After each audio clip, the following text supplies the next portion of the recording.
Welcome to One Sharp Sword, cutting through to what matters most. I'm your host, Dr. P, Dr. Wayne Pernell, the exponential success coach and the president of Dynamic Leader Incorporated. I have today with me someone who spent 26 years? 26. Yeah, 26 years at Enterprise Rent-A-Car, where he became the regional vice president, but also more important than that, really began to influence and develop a framework for culture. He made a difference with employees through his connections, and now his focus is on helping others to build their culture. I want to be able to talk about how to balance flexibility and accountability throughout our conversation today. Eric Stone, welcome to One Sharp Sword. Well, thank you for having me. I'm excited to have this conversation. I've been looking forward to it and can't wait to get it started.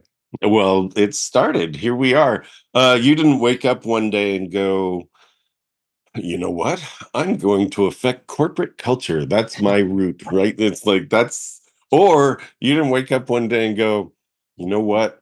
Enterprise rental car. I can't think of anything finer. Like, so let's back up the clock. What got you to what Yeah. you're doing now? What happened? How'd you get here? So I would say, Wayne, it all started. So growing up, my father was a textile salesman. And I used to eavesdrop after he'd come from a long road trip and share stories with my mother about all the ups and downs of his day, talking about his clients, his bosses, or whatever it was.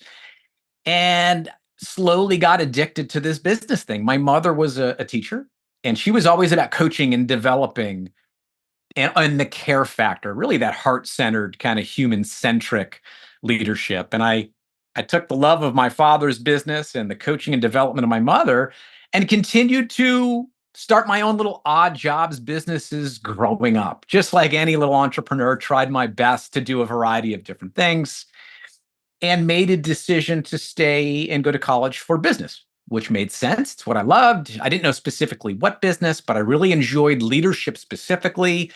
It was from the framework of watching the UCLA Bruins and John Wooden and his Pyramid of Success to maybe a movie that inspired me, whether it was the rise and fall of Gordon Gekko and Wall Street to the movie Miracles and that concept in the early 80s of the US Olympic team. And how do you get a group of individuals together to achieve this uncommon thing and go to college, graduate, and like you said, the Boston Red Sox weren't hiring for a general manager at the time, so I couldn't do that one. And lucky enough, I land on a company called Enterprise. I had no idea. I wish I could say I had this elaborate story of why I chose them. And 26 plus years later, I started out as an entry level, one of four in a location. And throughout the years, was able to eventually climb that corporate ladder to eventually lead several different regions. My last stop was the Southern New England region and was able to influence, instead of being one in four, I was able to then start influencing a few hundred employees and fell in love and continued to fall in love with leadership development specifically and what makes those high performing regions. Why were we so fortunate in the enterprise world to be one of the top performers? And I used to get asked all the time in these interviews, Wayne, Eric, what are you guys doing to create this high performance culture? Which inspired me, little did I know, to eventually share my message instead of with a few hundred employees, is to write a book about creating this high performance culture, to share my message of impact, hopefully with tens of thousands of hundreds of thousands of individuals. And that's a little bit of the backdrop of what got me in, from a passion to then fortunate to find a company and then an ability to have great mentors and now trying to continue to share the knowledge. That's huge. It's a great how did you get here background. That's perfect. I have your book, uh Jumpstart Your Workplace Culture by Eric Stone. Eric D. Stone. It sounds like a kind of a movie star, actually. So that's awesome. That's good to know. Um, I'll take it. yeah. Uh Action hero, Eric Stone.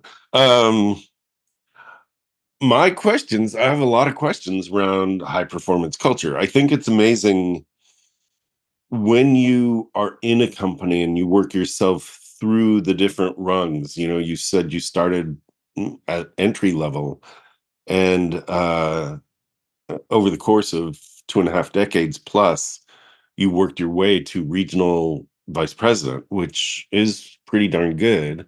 Um, and you impacted 4 and then 40 and then 400 and so on. It's an incredible journey. Did you know you were gathering these like lessons along the way? Like, this is how to do it. This is what worked, so Yeah, the biggest thing actually as I went through my corporate career was I don't want to say most of the time, a lot of the time it was the things that weren't happening that really shaped who I wanted to become. And so if I wasn't getting something, I promised myself that I am going to ensure that someday, as I continue to climb the ladder, that my team is going to not have to go through that. Or I'm going to do my best to create an environment and experiences that will be a little bit different, as well as certainly sharing all of the amazing experiences and amazing mentors. And then what ended up happening is I'm a very structured type of person. And so I would kind of create my own little roadmap. Little did I know this roadmap, once I felt the team and I had had something special, would become something else. It was really a roadmap for others to follow and share. And so my goal, and talk about in the book, is creating culture carriers. Can't do it myself. And so how do I create others who can carry this message out? And so I don't think I ever had an intention of really end game right now being the book, but I was big on that roadmap. I guess what I'd love to uncover a little bit is, what are some of the tidbits that you got? Because it's like, well, I learned this, I learned so much along the way. And so I'm going to push on you a little bit and go, like what?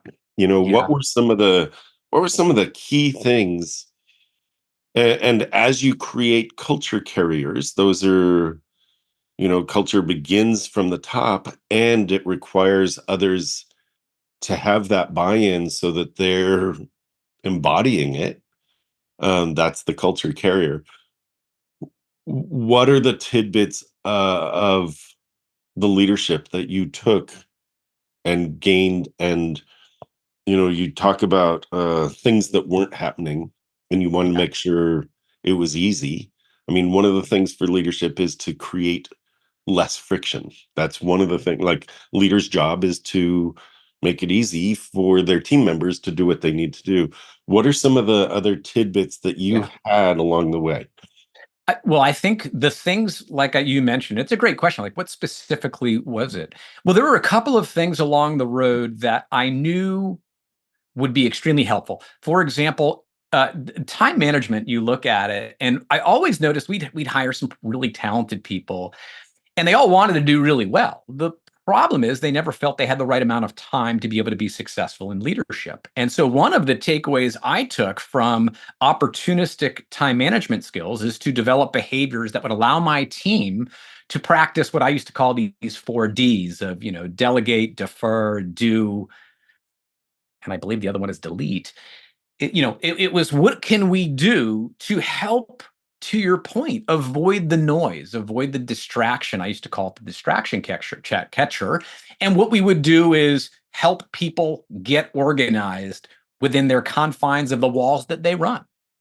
So that was just one small thing. It went as important as the hiring process. What are the true questions, and how can you coach people to be great at the hiring process? What are those behavioral questions that we might want to consider? How do we truly look for attitude, effort, and coachability in those character qualities? And so I would have and teach the interview process. Okay, so now I got the great candidate.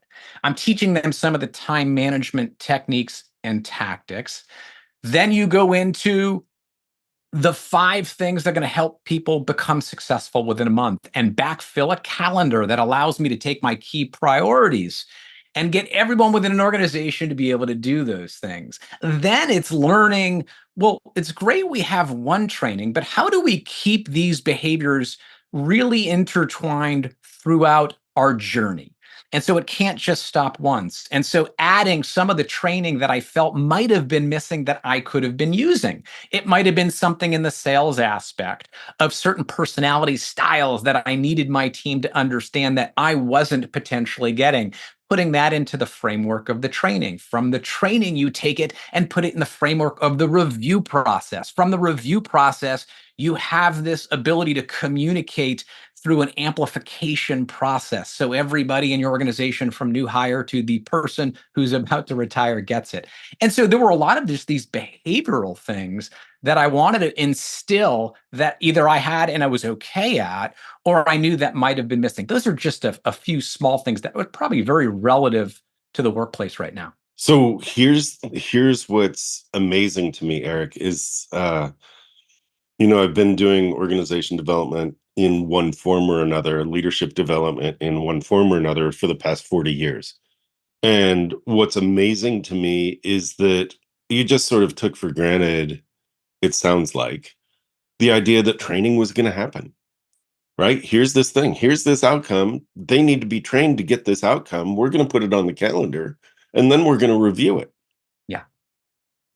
In my experience, about 0% of people think that way. My experience with leaders is they should just figure out how to do their job, and well, if they need training, they should go to HR. And it is so rare to see or hear that, like, we want a particular outcome. We know we need to train to get there. We're actually going to put it on the calendar and we're going to check in along the way. Um, wow. Like, it's so basic and it's so essential. And it's, what happens from my perspective, it's sort of like missing one of the key lessons as you're learning algebra. And then nothing else makes sense after that key lesson. And this is huge. So that's why I'm hitting it so Yeah. hard. Like, You know it's what? huge.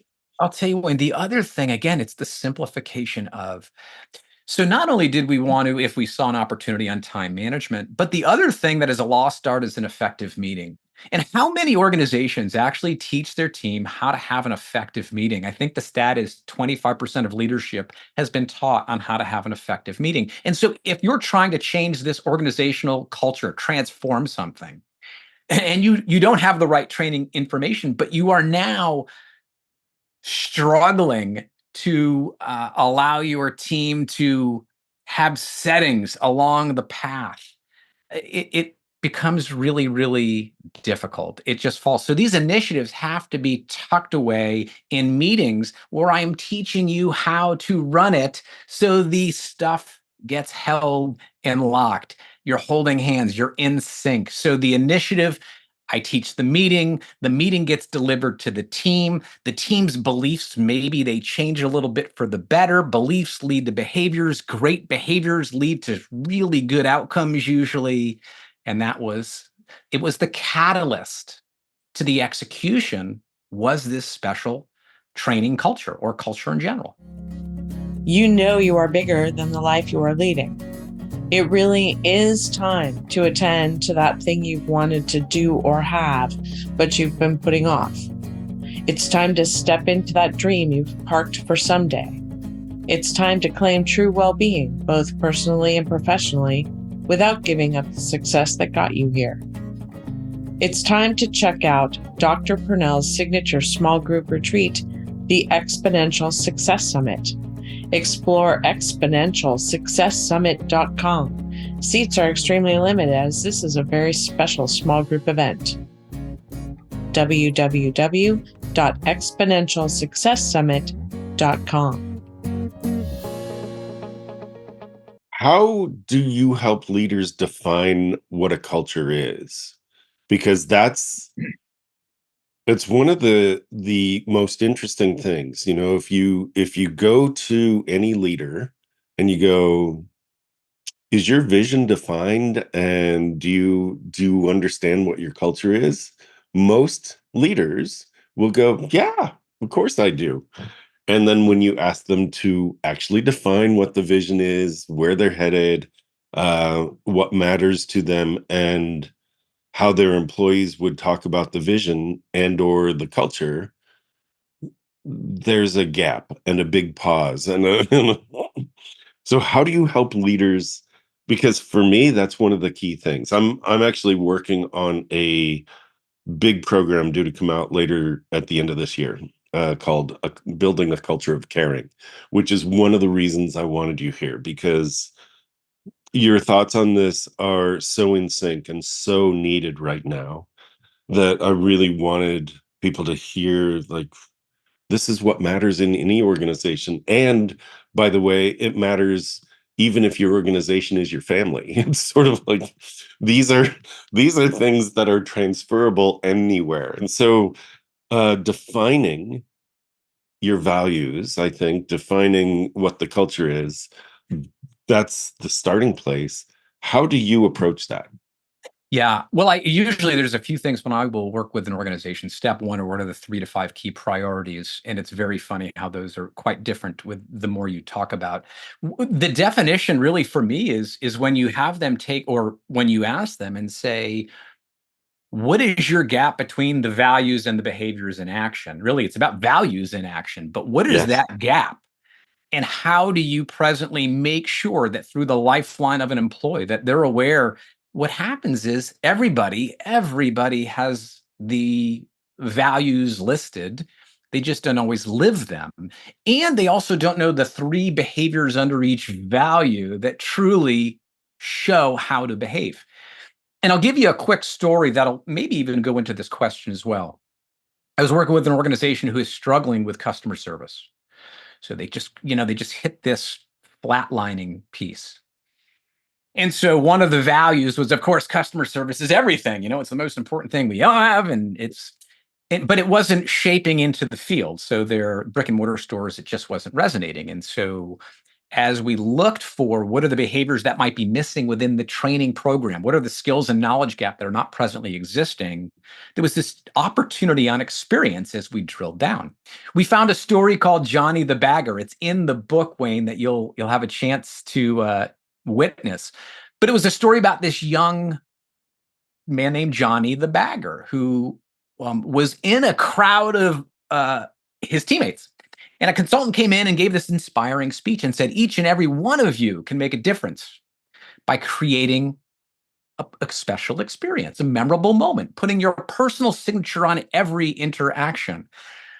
And out of all the employees, Johnny was the one who called her a month later and said, you know what? I really didn't think I could do much in the beginning. After all, I'm just a bagger. And Johnny shared that he also was proudly informing that he has Down syndrome. And he said, but I had an idea, and I sat down with my dad and I came up with, I wanted to put a thought of the day in everyone's groceries. So when I finished bagging, I would give them that thought of the day and say, thank you. Well, month later, after he does this action, store manager is triaging and noticing Johnny's line is the longest line by far, all the way down the frozen food section. And they're nervous because they're like, we need more cash registers open. We need more employees, until he hears one of the guests of the store say, don't worry about it. I'm waiting for Johnny's thought of the day. Well, 10 people down in the frozen food section, another customer says, I used to come to your store every week. I now come every time I'm in the area just because I want to get Johnny's thought of the day. And so all of a sudden, this store was getting transformed by what Johnny was doing, but it didn't stop there. A month later, gets a call. The store manager calls the consultant and says, you're now not going to believe our entire store is now transformed. Now our floral department, every time there's a unused corsage or broken flower that's handy around, that team goes, walks around and pins it on a young child or elderly individual and thanks them for their business. Long story short, everything changes. People are coming back, all because Johnny chose to make that decision. So what do you do with that information? How do you get that behavior? They then use that as a new hire video that every employee goes through. They then share it not just with new hires, with every level of employee to demonstrate that, yes, customer service is one of our strong values and they're everything. But here's a behavior of what we want. You don't stop there though. It's now in the training, it's part of the review process. Under the other column in customer service, they added the Johnny the Bagger moment. But it doesn't stop there. You have to recognize. So what do? They create a Johnny the Bagger story. Every week each store would submit, their story of the week of how their employee created the Johnny the Bagger moment. It gets brought up all the way up to senior leadership. They vote, and you get nominated to come to a special dinner. Those are some of the knowledge gaps in training, how you take something, change the behaviors of, measure it, rank it, talk about it, reward it, communicate it, and great things happen. Amazing. It's a great story. It's a great story. Yeah, amazing. I have some questions for you. Given where we're headed, I want to talk about what you see in terms of the remote workforce. I don't know if you can hear my cat. She is trying to chime in. I've learned not to lock her out because otherwise what you hear is on the door. So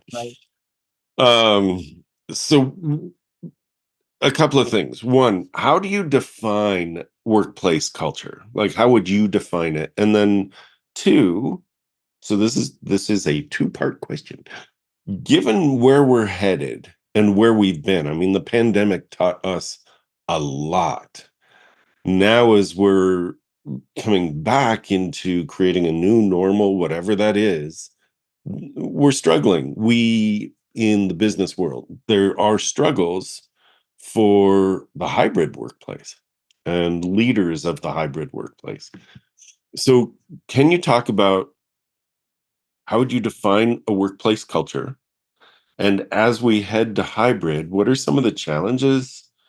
And how do you make sure that the culture carriers are actually in their remote sites, working from home?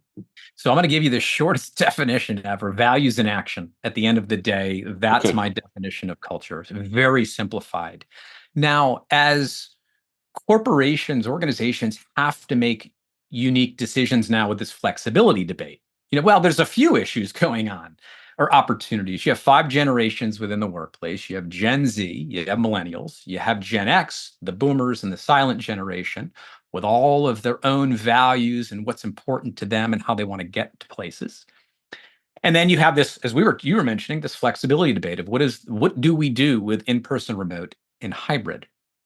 And what has ended up happening, of course, with these unique challenges, it has created a drop in engagement. When engagement drops, especially according to the Gallups of the world, so do many of the business outcomes. And so I always stick, and I do a talk, and it is cross-generational, crosses ethnic lines, crosses every possible thing, and it's so simple. But it would be, wherever you are, in-person, remote, hybrid, is living 5 factors of engagement. No matter where you are, there are these 5 simple factors that still need to be in place. So the first is a relationship with your manager. But that has to be through every level of your organization. It can't just be me to senior leadership. And so what does your organization do wherever you are working to create that strong relationship? And you should have 3 things under each factor. The second is just clearly communicating your goals and expectations. Same thing has to happen remote, in person, or wherever you are. What are those 3 things that you and your organization do? Training and development. What is the information, equipment to get the desired outcome of the job? What are the things that you have in place, remote, in person, or hybrid? How are you personally and professionally developing individuals? They can't just be great and better at work professionally. How do you help personal development as well? And then lastly is, of course, how do you recognize? Well, I really would say recognize effort, reward excellence. And what do you do to create a top performance reward system? And so It is harder, of course. We would all agree. We've all been victim. You have to be unbelievably disciplined to be at home. I'm not saying it's better or worse, though I do have, I guess, my opinions on it. But you have to be incredibly disciplined. If you're at home, you better talk about equipment. You better have the right equipment and set up to draw lines between home and work. The interesting stat with Gallup that I recently read was while engagement is slightly higher with those who work from home or hybrid, those who have felt more anger and stress the prior day is significantly higher. And it's because of the lack of social connection, as we would probably intuitively feel. And that is the biggest challenge when you are not in person. You lose not only the water cooler talk, but some of the innocent banters that are going back and forth. And so you have to find creative ways to gamify these virtual meetings or settings or opportunities, especially as senior leadership. When I look at it and say, God, if this happened when I was a executive with enterprise, I would have been so much better because I would have been able to manage from afar even easier because I wasn't using all of these Microsoft Teams and Zoom technology to be omnipresent, to not have to travel to wherever I needed to travel to be part of some special meeting or training. Um, but I think the big continuous challenge is how do you somehow create that continuous engagement when they're not right in front of you? It's And like you how wouldn't do go to a you? wedding, Wayne, and you wouldn't go virtual, you know? Right. So how do you create that continuous engagement? What Yep. what are some of the tips that you would have for doing that? I ran an organization of 120 people, and um, I put 2 days on my calendar, which doesn't seem like a lot per month. It's still significant for somebody who's running an organization, where I would call it day on the floor. I would step out of my suit or sport jacket. I'd be wearing jeans and a t-shirt, and I would hit the floor, and do what was known as managing by wandering around. Yep. For me, I called it DOTF, day on the floor. It was a Yep. healthcare organization, and I had my line staff, my line employees, putting me to work. Um, for me, that's how I created engagement and got a sense of like what's going on for real. Um, are there other tips that you have for how do you create, like you said, daily engagement, continuous engagement? How do you create that? Yeah. So I think and I don't want to say the easiest thing, but I know if I'm leading a variety of employees and they might be spread over the country or they might be spread over the state, wherever it may be, it isn't that hard to set aside time certain buckets where, for example, my VP of sales is still going to have some time weekly to interact and go over a reflection of the prior week and maybe what they're going to be doing in the upcoming week. I can still do what I used to call a 30 minutes of fame with a variety of employees where it's just set in the calendar and it's me and you, Wayne. Instead of being in person, it's this. I mean, we still have a great conversation doing this. Your Sure. audience still listens to podcasts and they're not there. So, I mean, you can still do it slightly harder and you have to make time. One thing I would be doing if I couldn't do a new hire lunch, I used to do that all the time with any new hire that joined us. I'd get groups of 5 and learn about them. I can still do that coffee talk. I can still do that Friday rotation of 5 employees, and each one shares a little bit about their experience. There's a bunch of different settings in addition to being in the field and operating. This is huge, and it almost sounded like a throwaway, and I want to make sure that it's really clear. Um, when leaders gather 5 employees for a Zoom meeting, usually, and it takes effort to not like to break this as a pattern. Usually, the employees show up and just sort of look and wait. And it's like what we used to call an inflate my balloon moment. I'm here. You tell me, okay, leader, what is it? And what you said was in a group, the leader gathers 5 new employees and learns a little bit about them. That means that they're sharing, it means they're engaging. And um, I just think it's again one of those very basic things that needs to be highlighted. Leadership isn't about talking at. Yeah. Leadership is really about engagement. It really makes such a difference to learn about the other people that you're working with. Wayne, I used to have something called a leadership kind of think tank, and we would meet in person. But if we didn't meet in person, we would have the similar settings where we're asking them to come prepared to your point. And it would be a group of managers who would strategically set us up for the upcoming year. And what are those things that I'm missing? What are those things that we need to do better? How are we doing and what can we do better? Just because I'm not in person doesn't mean I can't be effective. It is, we got to be honest, it's a touch harder. My joke before was, when you go to a wedding, you don't go virtually. I mean, you Right. you go and it's going to be a different experience. And so Right. you're going to do some trial and error and find out what I always said with my team. What works for you and your team? But the more relatable and omnipresent you can become, and that's what these platforms allow us to do, not only be in the field, but also virtually connected, the more relatable, approachable. They use the term psychological safety. People feel they can be who they are, ask difficult questions, not just a safe space, but creating a brave place. And so I think we're still learning, but I think those are some basic things. But remember, if I asked you, Wayne, how do you lose weight or get in shape? You're going to say, you know what, Eric, I got to eat better. I got to work out a little bit more consistent and maybe some good sleep. That's not the hard part. Everyone knows that. It's actually the execution, which is why I was such a proponent of workplace culture, because it was the catalyst to all this execution. And it broke through. And the point of culture is not during the good times. The point of culture is during the rocky times. It is the shock absorber. I use a lot of car analogies because that's what I use for my metaphor in the book. It's a road trip, but it becomes the shock absorber that allows people to get through those difficult times. And so to me, as I've mentioned, that catalyst to execution. That's awesome. I want to mention the book again, Jumpstart Your Workplace Culture. You do car analogies. There are jumpstart cables on a cup of coffee for those listening who can't see the cover. So I will tell you that I got mine on Amazon and it's available wherever books are sold. Jumpstart Your Workplace Culture, a roadmap for igniting high performance. Quick question. How's that for a little plug for you? Um, You are good. all right. Here's a question for you. You've done the work, you've got people engaged, they're talking more, and you feel like you and know your team members. How do you measure workplace culture? Yeah.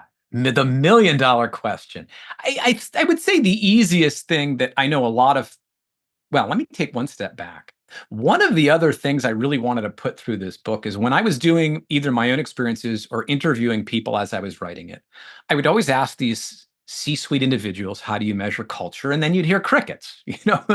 They couldn't really define it. Oh, We kind of, and so I people think the gold, seem happier, right? It's like yeah, there's the right. seem, the that word. Well, they seem happier. They seem Yeah. more engaged. They seem. It's like our productivity went up. Okay, is it causal or correlational? Yeah. Right? So I think the gold standard that I think a lot of people, but it is only a piece of workplace culture, is you have to have a way, as you've mentioned, to talk about engagement. Whether you use Gallup or another organization, you have to be able to get information that at least lets me know where I stand. And Gallup will put you against people within your same sector, and it's something to start with. It's only to start with. I think that's one piece. What I talk about in the book is this 6-point inspection. It's 3 qualitative things and 3 quantitative things. And I go heavy on weighting engagement and the satisfaction and the experience that's given. Great engaged employees tend to give great experiences. And so I use those two as huge, 2 double weighted categories. And then using the ethics and values of an organization, how do we ensure people understand, like we were talking about, what are our values, but what are the behaviors that allow us to execute these values?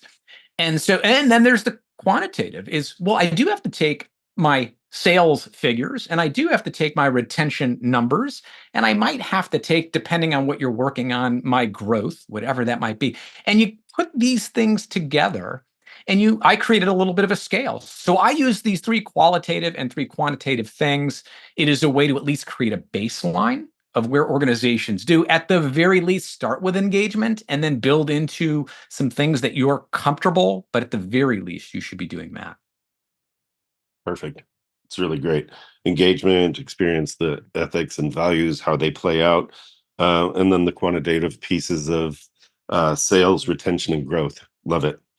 I'm taking notes as you're talking. This There is you this is go. really great. What I feel like we've covered so much, and I guess I'm curious, is there something that you were hoping to talk about that we haven't hit yet? I would, there's a couple small things. I mean, I think one is just when people are looking for an approach. So, hey, geez, where do I start? What do I do? What I ended up doing is creating something called the hourglass approach. And as you'd imagine, the name hourglass has the word OUR, hour, and it's a way to bring everybody kind of together versus the eyeglass, which would be I, which is me and you. I've been wearing glasses since I was about 7, so not the eyeglass piece. And then since this is actually audio and video, I'll actually try to see if I can pop it up as we go here. I'm going to try to get a visual for the background. Let's see if my old bones can create this. And if it distracts people, I'll have to kind of get out of the way a little bit.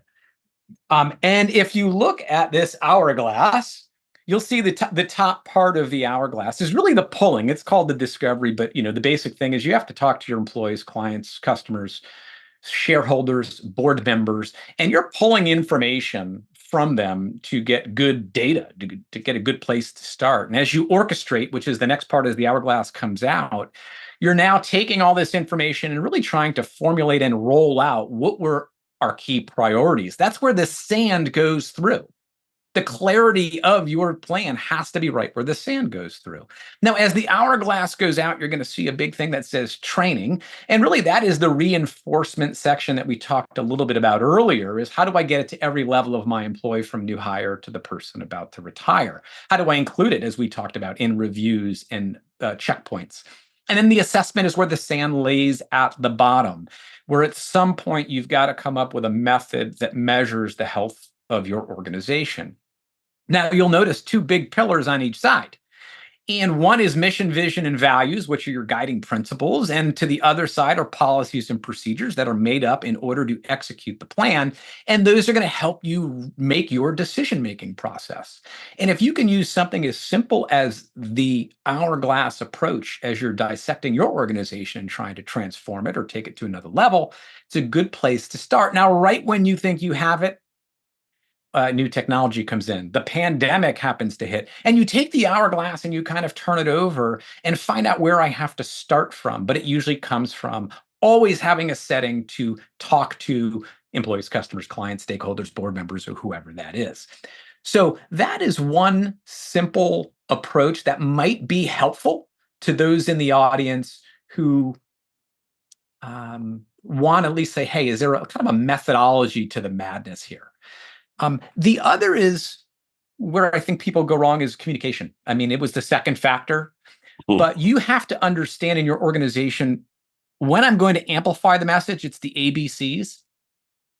When I'm going to amplify the message to my team, so new technology, as we were talking about, some new sales process, whatever it might be, the Johnny the Badger moment, what are you going to do and amplify that message to everybody? You've got to understand when to buffer it and be that distraction catcher, the one who takes this confusing policy and procedure and uses this first thinking principle that Elon Musk actually talks about and questioning how things used to be and why are they that way, and truncating it and bringing it to make it more digestible. You're taking that 15-page memo document and it becomes a 5-sentence piece.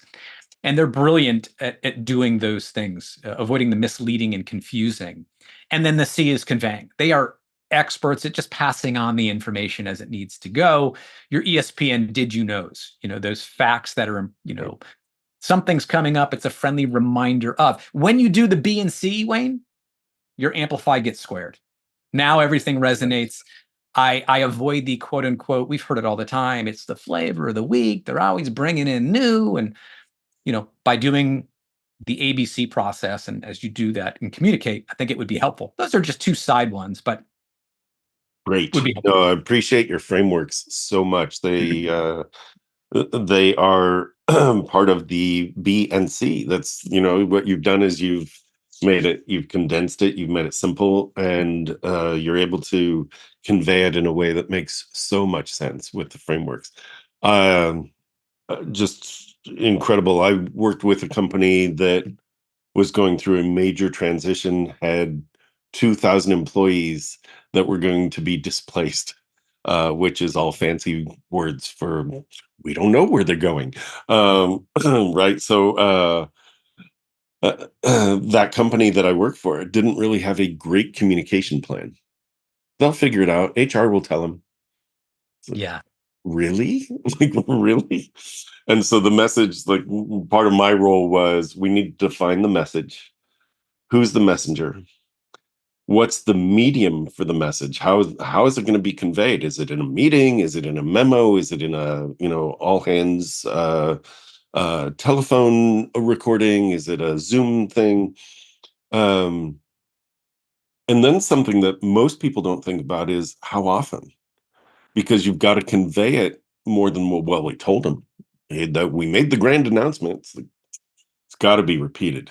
Wayne, Yeah. it's interesting. I do a talk on engaging your workplace, and under the clear communication of expectations and goals, I do exactly what you just said. I start with amplify, and the fact that only 60% of people know what is expected of them. But I go into the amplify, and I use the how often and in what setting. It's my first talking point of what are you trying to do to communicate? What setting? How often? So you're right on. Yeah. Yeah, well, you're right on. It's fantastic. And it's something that is very often overlooked. What I love to do is to bridge from business to home, because everything we've talked about here, what would happen if you sat down with your partner, if you have one, or with your entire family, doesn't matter their ages, and said, "Hey, what can we do better? Where do you Yeah. want to see where do you want to see us go this year? Like, what would make the end of this year look really successful?" Like, to be able to capture that and to build towards it. Everything you do then goes toward creating a really successful outcome. God, I'm so on so everything I would try to coach, train, and develop, I always wanted to say, don't just keep it at your workplace. Bring it home. So time management would be the best example. Don't be great at time Exactly. management at work. Go bring that home. And we used to call it, it's your own when we would go over financials, don't just be great at your financials here. Be great at your financials at home. I have 11 nieces and nephews. I have 3 kids. And it's funny, Uncle Eric tends to be someone that they might reach out to for some career advice at times. Yeah. And so I think you're so right especially with 2024, well, this will air, I think, maybe in February or later, but 2024 just hit. What are those things that we're trying to do personally? And I Yeah. created, you'll love this, I should send it to you. We created 21 principles to guide my kids someday if their dad is not around, which hopefully won't be for a long, long time. But it was things that I want them to understand that are really important. 21 is a lot. It's actually out of character for me, but with my kids, I didn't want to leave anything out.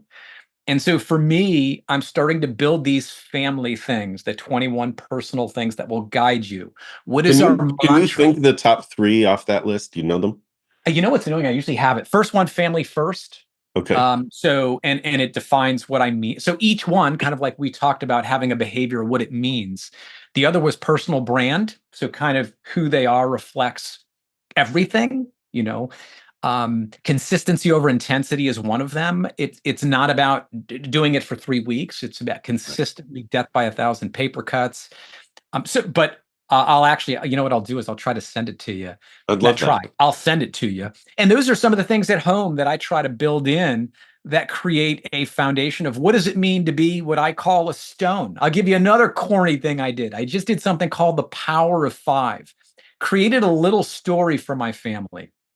And we have 5, so 3 kids, my wife, myself, and I wanted to talk about each of them, but a significant piece in each. So each one is mentioned with its own little, paragraph, but the whole point is about the power of family, the power of 5, the people who will always have your back, because your circle shrinks in life, as we know when we get old.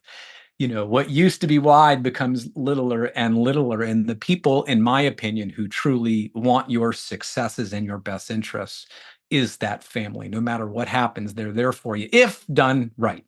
Not perfect. So perfect. I think it's so important to have a message that is one of live congruently, be you, have values, let other people know what they are. That's at work, that's at home. If your personal values happen to align with the company values, yay you, right? It's like that's really important. Share them, let other people know what they are so that people can line up behind you or choose not to based on who you are. Yeah. It's So kind of, hey, geez, hopefully I get my kids to someday say, hey, what would dad do? yeah, So exactly. whether I'm not available on a phone call, and again, probably what great organizations do, they get their people to think. And, hey, what would dad do? He's busy, he's on vacation, he's wherever he is. What would he do? And then maybe they have those 21 principles and they constantly review them. I constantly recall them, just like I do with my goals. You know, Beautiful. every week they get recalled. You got to constantly talk about it. So Eric, how do people find you? I assume you're on LinkedIn, and I don't think we're connected yet, so let's make that happen. we got to make that happen. So how do people find you and learn Yeah. more about your business and So I your book? think easiest way is probably the best platform for me that I'll look at the most is LinkedIn. Though my daughter has actually got me to have a social media Instagram account. So Clear Path Ventures _ would be an Instagram way to follow some of the stuff I might put out. You can always send me an email at eric@clearpathventures.com. And those are probably the easiest ways to follow and see what I'm up to. Very good. All right. On social, Clear Path Ventures _ Eric at clearpathventures.com. Perfect. There you Thank go. you. That's Well, great. listen, it was a pleasure. I appreciate it. Thanks for the mention of the book. I'm hoping you really enjoy it and can spread the word. You can be one of my culture carriers, Wayne, of the book. There you go. I will work my way through it. And there it is. Jumpstart your workplace culture. Find that wherever books are sold. Eric, thank you so much for joining me. It was a Appreciate it. pleasure. Thank you. This is one sharp sword cutting through to what matters most. My guest today, Eric Stone, the author of Jumpstart Your Workplace Culture and an amazing consultant for businesses around the world. Uh, awesome. Thank you for being here, for joining us. I'm Dr. Wayne Pernell, Dr. P, the exponential success coach and the president of Dynamic Leader. We will see you here next time. Please like this episode. Please share this episode. And please leave a comment that helps others find it. Thanks so much.